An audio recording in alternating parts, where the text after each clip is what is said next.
Do you want to know what the slap of Satan feels like? It is the worst. It is when you walk into your factory job after a long holiday weekend in the summertime at like 5 a.m. You're like, oh, God, I have to work in this all day. But the best part is, I don't have to do that. You see that I'm in my home, air conditioning, all because I took a risk and it paid off.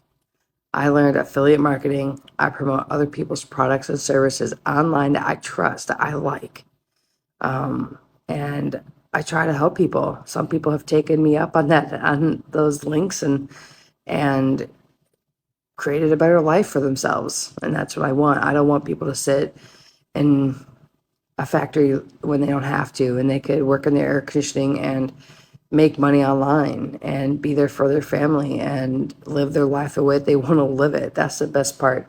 I'm spending my summer at my dad's pool and spending a lot of time with my nieces and nephew.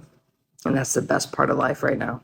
So if you want to learn about affiliate marketing to promote other people's products online, then type in Factory Life down below, or or hit the link in my bio. That'll give you some more information. If you comment below, I'll send you my ebook. Have a great day.